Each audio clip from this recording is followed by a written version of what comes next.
ये आकाशवाणी देहरादून है। अब आप पंकज सनवाल खुलवे से प्रादेशिक समाचार सुनिए।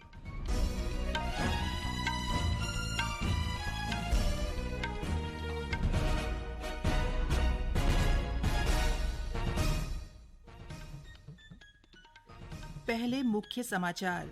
केंद्र सरकार ने बीएसएनएल के पुनरुद्धार के लिए 1,64,000 करोड़ रुपए की मंजूरी दी। वित्त व संसदीय कार्य मंत्री प्रेमचंद अग्रवाल ने आबकारी विभाग में राजस्व बढ़ाने के अधिकारियों को निर्देश दिए।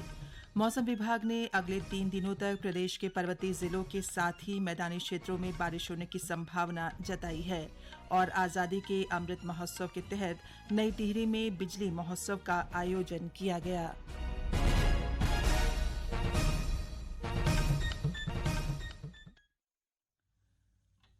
स्वाधीनता के 75वें वर्ष के उपलक्ष्य में आजादी का अमृत महोत्सव के अंतर्गत आकाशवाणी समाचार देहरादून ने स्वाधीनता संग्राम और उसके गौरवशाली इतिहास पर विशेष प्रश्नोत्तरी कार्यक्रम शुरू किया है। इसे प्रत्येक बुधवार और बृहस्पतिवार को शाम 6:30 बजे क्षेत्रीय समाचार में शामिल किया जा रहा है। और अब आज का प्रश्न है, गढ़वाल का गांधी किसे कहा जाता है? प्रश्न एक बार फिर सुन ले, गढ़वाल का गांधी किसे कहा जाता है?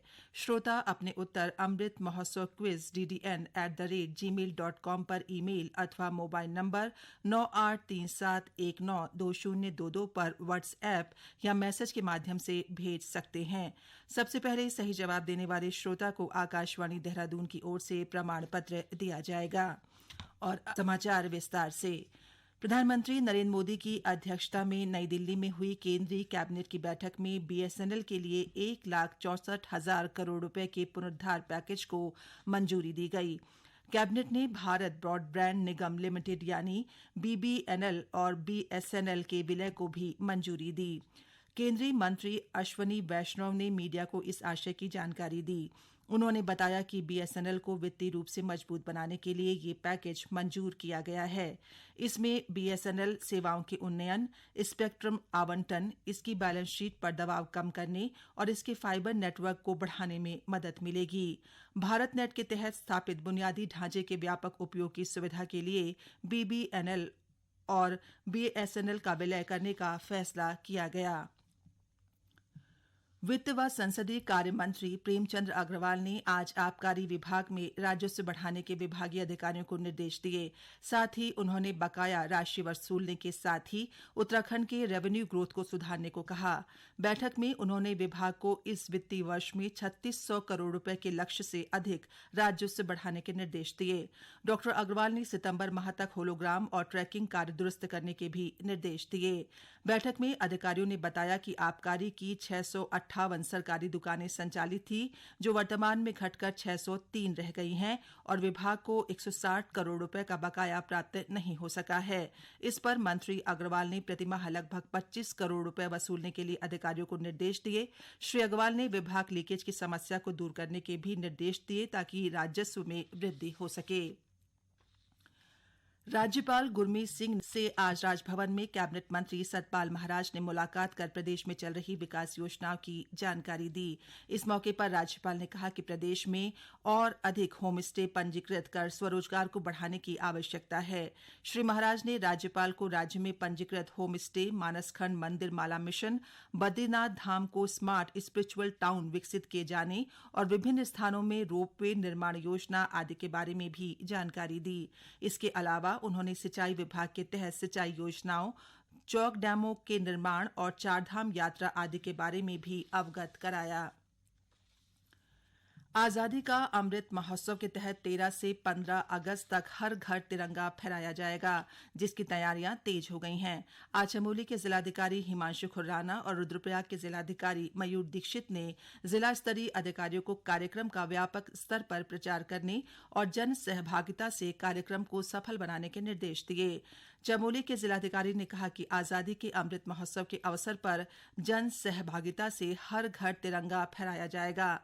उन्होंने सुदूरवर्ती ग्रामीण क्षेत्रों तक इस अभियान का प्रचार करने और सभी लोगों को स्वेच्छा से आजादी के गौरवमयी क्षण में हर घर तिरंगा कार्यक्रम से जुड़ने की अपील की।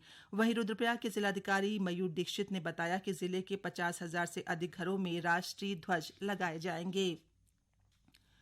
नैनीताल के जिलाधिकारी धीराज सिंह गर्ब्याल ने आज हल्द्वानी में लोगों की समस्याएं सुनी और संबंधित अधिकारियों को समस्याओं को निस्तारित करने के निर्देश दिए। जनता दरबार में राजस्व, अतिक्रमण, सड़क, विद्युत, नजूल भूमि, पेयजल, अतिक्रमण, पेंशन आदि से संबंधित 52 से ज्यादा शिकायतें दर्ज हुई। इस बीच जिलाधिकारी ने विकासखंड ओखलकांडा में खंसियों से पतलोट मोटर मार्ग को बनाने के लिए लोक निर्माण विभाग को सर्वे कर प्रस्ताव बनाने के निर्देश दिए। ये समाचार आप आकाशवाणी देहरादून से सुन रहे हैं।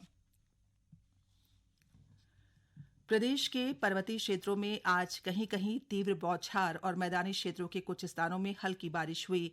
मौसम विभाग ने अगले 3 दिनों तक प्रदेश भर के पर्वतीय जिलों के साथ ही मैदानी क्षेत्रों में बारिश होने की संभावना जताई है। इसके अलावा विभाग ने नदी नालों का जलस्तर बढ़ने के साथ ही अति प्रवाह और निचले स्थानों में जलभराव का अंदेशा जताया है।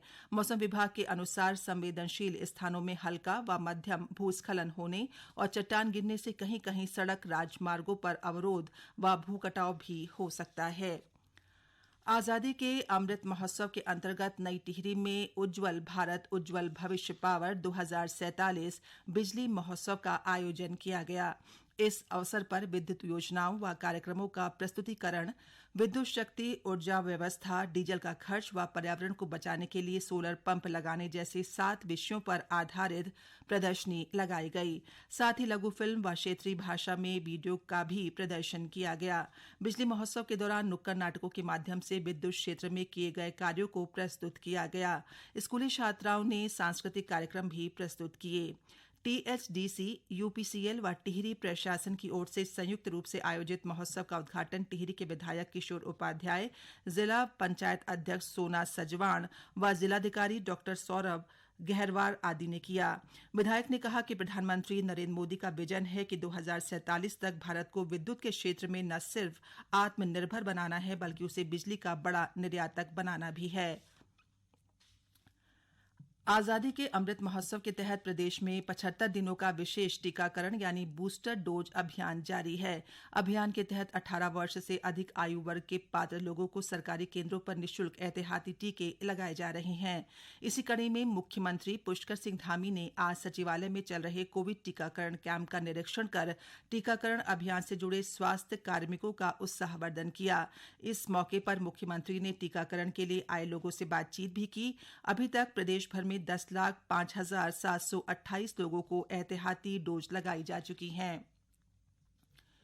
राज्य में बढ़ रहे कोरोना संक्रमण के मामलों को देखते हुए स्वास्थ्य विभाग सतर्क हो गया है। इसी कड़ी में उत्तरकाशी के मुख्य चिकित्सा अधिकारी डॉक्टर के.एस. चौहान ने पात्र लोगों से टीकाकरण करने की अपील की है। उन्होंने बताया कि कोरोना के बढ़ते मामलों को देखते हुए कोविड संक्रमण रोकने के लिए जांच, निगरानी, उपचार के साथ कोविड टीकाकरण को बढ़ाए जाने के अधिकारियों को निर्देश दिए हैं। श्री चौहान ने बताया कि जिले में राजकीय अवकाश छोड़कर जिला चिकित्सालय, सामुदायिक स्वास्थ्य केंद्र और प्राथमिक स्वास्थ्य केंद्रों में 12 से 18 वर्ष आयु वर्ग के लाभार्थियों को पहली व दूसरी डोज और 18 से ऊपर आयु वर्ग के सभी व्यक्तियों को बूस्टर डोज लगाई जा रही है। इसके साथ ही छात्र छात्राओं के टीकाकरण के लिए स्कूलों में विशेष सेशन साइटों का आयोजन किया जा रहा है। देहरादून की मुख्य विकास अधिकारी झरना कमठान ने इंसिडेंट रिस्पांस सिस्टम से जुड़े विभाग को आपदा के दौरान राहत बचाव कार्यों में जुड़ने के लिए सभी विभागों को आपसी समन्वय के साथ कार्य करने के निर्देश दिए हैं। आज देहरादून में जिला आपदा प्रबंधन प्राधिकरण के तहत जिले में इंसिडेंट रिस्पांस सिस्टम की स्थिति की समीक्षा के दौरान उन्होंने IRS के अंतर्गत विभिन्न विभागों, अधिकारियों और हितधारकों की भूमिका और उत्तरदायित्व पर चर्चा की। देहरादून की जिलाधिकारी सोनिका ने आज तहसील सदर का औचक निरीक्षण करते हुए संचालित व्यवस्थाओं का जायजा लिया। निरीक्षण के दौरान जिलाधिकारी ने विभिन्न पटलों का अवलोकन करते हुए कार्मिकों को तहसील कार्यालय में आने वाली शिकायतों का त्वरित निस्तारण करने के निर्देश दिए। इसके अलावा उन्होंने उप जिलाधिकारी और तहसीलदार सदर को तहसील में संचालित व्यवस्थाओं में सुधार लाने के निर्देश दिए।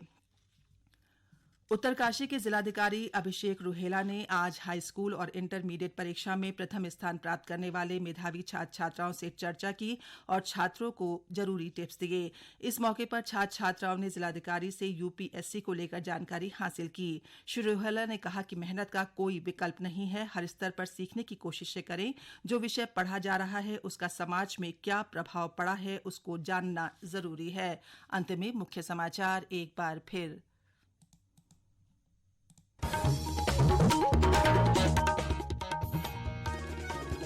केंद्र सरकार ने बीएसएनएल के पुनरुद्धार के लिए 1,64,000 करोड़ रुपए की मंजूरी दी।